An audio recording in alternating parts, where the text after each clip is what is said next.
你每天都会把女孩拉进一处废弃工地，可女孩却从不反抗，但那微微颤抖的手指还是出卖了她此刻的心情。被这群人带到这无人的郊区工地，她已经做了最坏的打算。只是站在女孩面前的我，目光有些恍惚。此时，一股记忆如同潮水一般涌入了我的脑海，我好像穿越了，而且穿得特别离谱。我居然穿越到了一个重生者的身上，可让我蛋疼的地方是我这个原主是个资深舔狗，舔一个叫顾雪婷的女孩到无法自拔。眼下就是因为面前这个叫温暖的女孩在月考中成绩超过顾雪婷，拿到了D，那绿茶婊一个绷不住就哭了。我前身这个死舔狗见状非要给自己的女神出气，这才把女孩带到了这里。但这货把温暖的书包放火烧了，然后把人丢在这郊区工地自生自灭。但更出城的还在后面，这个叫温暖的女孩因为太晚没有回家，她的妈妈半夜12点出来找她，结果半路出车祸死了。妈妈是温暖相依为命的唯一亲人，从此全校第一的温暖一蹶不振，最终高考失利选择了自杀。这一晚，原主的所作所为让温暖失去了一切，我顿时感觉自己简直罪孽深重。虽然原主前世的那些经历并不是我做的，慢慢感受着记忆的融合。现在开始，我就是真正的风白，这风白真是个畜生。我小声嘀咕了一句，他似乎是听到了我的咒骂。温暖的表情有了些许变化，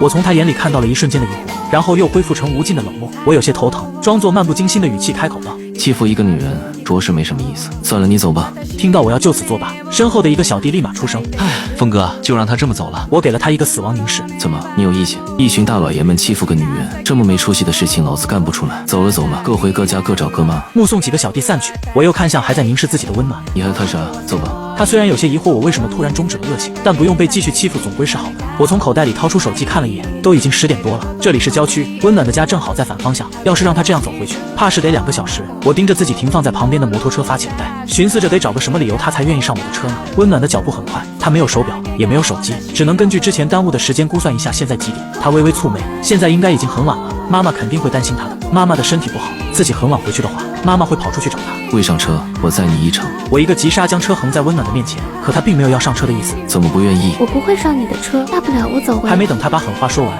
我就打断了。都这么晚了，你是要走回去的几点？你也不想让你的妈妈太过担心吧？他微微一愣，觉得我这番话确实有些道理。在他纠结的过程中，我的声音又一次传来：你还处在那干啥？早点上车就早点回家，这个世界不止你一个人有老妈，我也有。温暖闻言也不再纠结，直接跨腿上了车。让他有些意外的是，我骑车居然很稳，两人一路无话。骑到温暖家的城中村时，已经是深夜的11点了。他的妈妈王亚琴已经站在巷子路口开始左顾右盼。为了打消他妈妈的怀疑，我只能撒谎说是因为临近高考，温暖在帮我补课，所以今天回家的时间才晚了些。听到我的解释，王亚琴眼中的怀疑稍稍减少了几分。帮助同学是应该的，但还是别搞这么晚。若是需要给同学补课，可以安排在周末的时候就好了。下次别这么晚回家了，妈妈会担心的。虽然话是对温暖说的，但王亚琴的目光一直注视着我。阿姨说的是，那以后要是补课，就安排在周末。她闻言微微点头。那好，今天太晚，阿姨就不请你进屋了，等你下次来找小暖阿姨再招待。好的，阿姨，您太客气了，你们赶紧回去吧，我也得赶快回去，再晚一点我怕我老妈叨了我。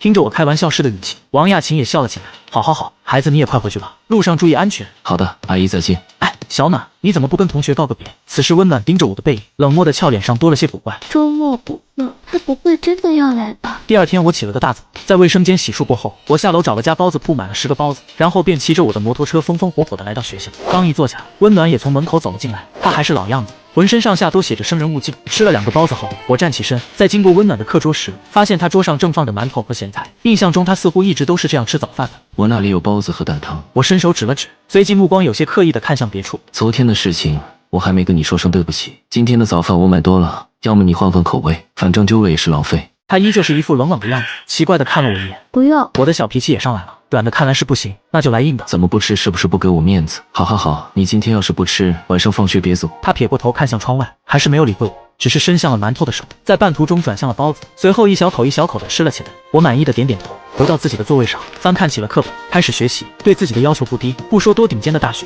两世为人，起码也得上个1本什么的吧。到了中午的时候，许久未曾这样高强度学习的我已经有些头昏脑胀。我浑浑噩噩的走到食堂，随便找了个位置坐下。突然一份鸡腿饭摆在了我的眼前，我疑惑的抬起头。温暖，你干什么？买你早上的包子。我低头看了看餐盘里的鸡腿，又看了看他手里那份只有白米饭的餐盘。稍作停顿后，我语气骤然一变：君子不食嗟来之食。再说了，我什么身份啊，还需要你请？这破鸡腿你拿回去。你不吃可以丢掉。他的声音依然很冷，可我根本不吃他那套。谁知盘中餐，地里皆辛苦，小学生都知道。说罢，我直接将温暖手里的那份白饭餐盘拽到了自己跟前，然后把面前的鸡腿饭推了过去。我跟你讲，你别烦我。他只是看了一眼我面前的餐盘，就再次低下头，表情好像还透着一股子害羞。那白饭是他吃过的。接下来的几天，我依旧沉浸在忘我的学习当中，除了每天早上晨跑时会碰到同样晨跑的温暖以外，我甚至都不怎么和其他同学讲话。当然，晨跑的温暖也不会和我讲话。期间顾雪婷也找过我几次，只是我完全没有搭理她的意思。她再度生闷气，扬言再也不理我，因为真的有在认真学习。我只感觉自己用脑子用到头发都不长了。语文、英语这些纯靠背的课程还好，努力是能追上来的。可数学就不同了，前面的课落下太多，现在我看数学题和看天书没什么区别，实在没办法。我扭头看向隔了几排窗口的座位，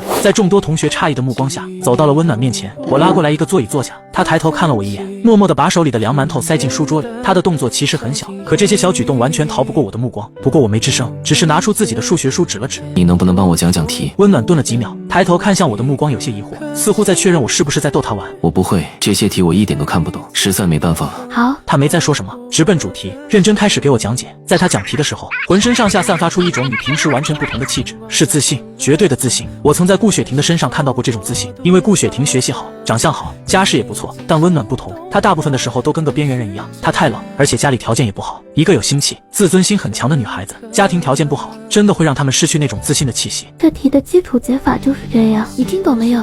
没听懂。我有点不好意思，刚才看他看得太入神了，一直6号来着。温暖歪了歪头，没事，我们再来一遍。我竟然和温暖在讨论学习，这是放在以前，班里的同学只会当笑话听，可眼下事实就在眼前，很多人只感觉抽象。这风白最近不怎么理会顾雪婷了，他不会是换目标舔了吧？我可以把同学们的议论声当放屁，可温暖还是有些不太行。闲言碎语多了之后，讲完一题的他停了下来，还没等他开口，顾雪婷就气冲冲地走到了我面前。风白，你到底在干嘛？是不是我这阵子没有理你，你才故意这样做来气我？我面色复杂地回头看了他一眼。婆媳女这下头，我自顾自地开口道，不知道我稍微认真读个书，刺痛了哪些人的神经。罢了罢了，留在这里只会被这些傻卵指指点点，我们不如换个地。温暖抬头看了我一眼，感觉你有点不怀好意，但还是跟了上去。我也没说要去哪，他也没问，就这么一路跟着我来到食堂。先吃饭，不然我都学不动了。那我先回去了。别啊，你等会儿还得给我讲题呢，你这个时候回去做什么？温暖扭头看向窗外，想着自己的饭还在桌洞里。我也要回去吃饭。我想起他之前偷偷塞进书桌里的凉馒头，一时之间不知道该说什么好。见他真的要走，我连忙上前拦住了他，换成了一副恶狠狠的表情。你知不知道我找家教一节课多少钱？120一个课时，你得我补课，我还能差了你这顿饭？赶紧给我坐下。他没再吱声，找了个位子坐下，也不去看我，看样子没有要离开的意思了。你想吃什么？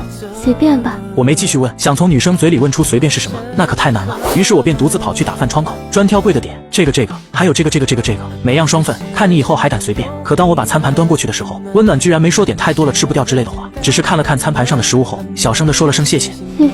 随后就直接吃了起来，而这顿饭我越吃越是难受，才吃到一半我就开始打嗝了。对面的温暖居然还没有停下来的意思。我吃完了。吃完走啊，愣什么？不还得给我讲题吗？我的态度还是那副德行。温暖跟着我走出了食堂，表情依然冷漠，但目光已经躲闪到别处。他撇过头，不只是为了避开我的目光，因为刚刚吃太多的缘故，他还悄悄打了个嗝。等到第二天，大家逐渐接受了我与温暖这种烂仔加年级第1的奇葩学习组合。不说真的假的，我俩那种认真钻研的学习态度还是感染了一些人的，比如班长李龙，他就主动跑去找顾雪婷发出了邀请。雪婷，我们也一起学习吧。可顾雪婷连看都没看他一眼，他径直走到我和温暖面前。风白这题我跟你讲，我也会。我看了眼顾雪婷，又看了不远处尬住的班长李龙。不用了，顾同学，有温暖同学教我就好。顾雪婷一整个镇住，虽然这些天我已经连续拒绝她好多次，可她还是没办法接受我现在的态度。为什么啊？为什么我们的关系会成这样？他厉害，难道我就差？拜托，他年级第1，你才第3好吧？班长李龙见我拒绝了顾雪婷，连忙走过来插入话题。雪婷，你看温暖和风白已经有些默契了，这时候外人加入只会互相打扰，不如我俩一起也好互相督促。顾雪婷本就心情不好，听到他这样说，立刻炸了毛。你哪只眼睛看出他们有默契的？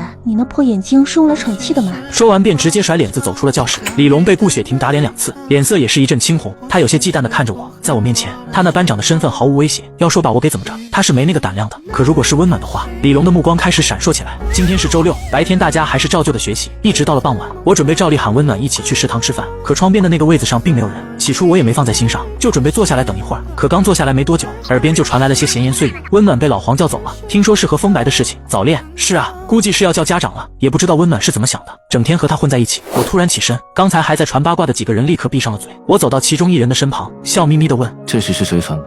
是班长李龙。我没有再追问什么，径直走出教室，然后在老师办公室门口转悠了一圈。几天的接触下来，我发现温暖这女孩挺自闭的，除了讲题的时候有些自信。说实话，温暖的这种性格并不算好，虽然学习很努力，可他身上总是有种消极感。风白，你怎么在这？看到对面来人，我微微眯起了眼，没找到温暖，却碰到班长李龙。你把温暖怎么了？不知道，可能是被黄老师批评了之后心情不好吧，毕竟下周一被叫了家长，刚才他还哭了来着。李龙略显得意的看了我一眼，听到他刚才哭了，我心里突然就有种不妙的感觉。温暖的性格其实挺偏激的，孤僻不合群，他从来都不是那种在坚强和挫折中成长的小白花，正相反，他的性格很脆弱，所以我平日里叫他一起吃饭学习，都是一副大大咧咧的样子，就是为了能照顾他的情绪。眼下被李龙这样挑衅，我深吸了口气，伸手指着他的鼻子，你要气到温暖最好没事，不然你肯定有事。甩下一句很难听的话，我直接离开了教学楼。食堂、操场我找了一大圈，甚至连女厕所我都托人问了几个，可却毫无所获。站在操场上的我突然感觉到了一阵微冷的夜风，下意识的抬头看向天空，迎着月色，我好像在教学楼的天台边上看到了个人影。我去，不会吧？我忍不住爆了句粗口，连忙返回教学楼，直奔天台。月色皎洁，银色的光芒洒满了空中，仿佛将整个空间都笼罩在了梦幻般的氛围里。美丽的女孩正坐在天台的栏杆旁，默默地凝望着天空。我一改往日风风火火的气场，默默地走到温暖身边坐下，什么都没说。见到我来了，反倒是平日里几乎不会主动说话的温暖率先开口。风白，人生这条路太漫长了。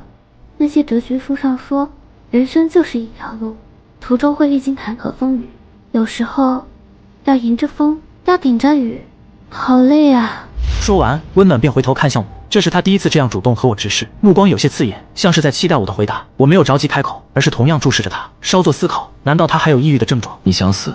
温暖很直接的承认了。听到这个答案，我也只是稍稍的沉默了几秒，便开口道：细腻的人真的可以看到世间一切，可惜的是，你唯独没有看到珍贵的自己。珍贵？你是说我吗？他很想知道眼前的我和那个曾经的混混到底还是不是同一个人。所以你是在劝我吗？是的，一个真正心死的人是不会再计较人们说什么。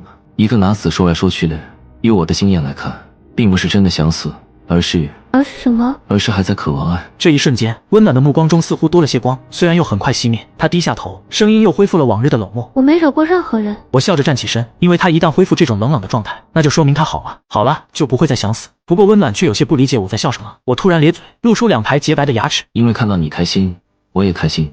风白，谢谢你。